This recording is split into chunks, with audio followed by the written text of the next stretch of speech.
when we started working with the Apurva team, we had some ideas of what we wanted to build and expectations of what we would learn. But as the work evolved, we discovered new ways of using it and how to bring our community as part of it. So it's been quite incredible to see the process itself as a way to learn and to co-create with the ecosystem. So right now we have more than 1,000 assets in this new longevity brain.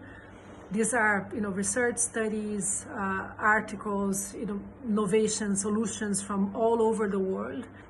So now what happens is that when you go there and you start interacting with it, like you just learn, solutions that are happening in different parts of the world. What can I learn from Spain, or what can I learn from Brazil? What kind of innovations are working in India? How is the government changing things in Indonesia? So there's a lot of this learning across geographies that can be very helpful for people who are building and changing systems in one specific country. Another thing that we've seen is we are demonstrating, just showing how Apurva works to some of the partners that we currently have, and they are quite amazed by how the brain works.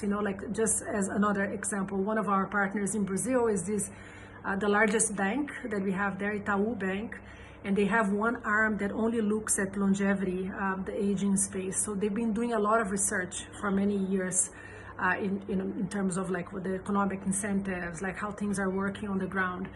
So they have incredible reports that now we have everything there in that brain.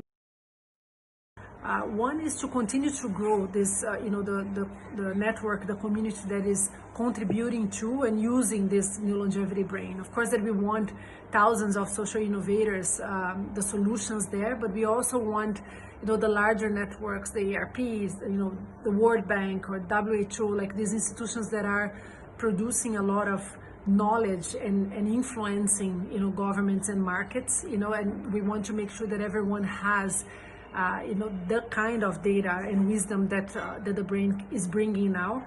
The second thing is that we need to develop the listening tools, the WhatsApp channels, because it's very important that we have a direct relationship with people who are aging on the ground. What we've learned in the last 2 years is that there is a mismatch between what older people or people who are aging want and need versus what the market and the governments are coming up, the solutions that they are creating for them. And then the third piece is more looking at the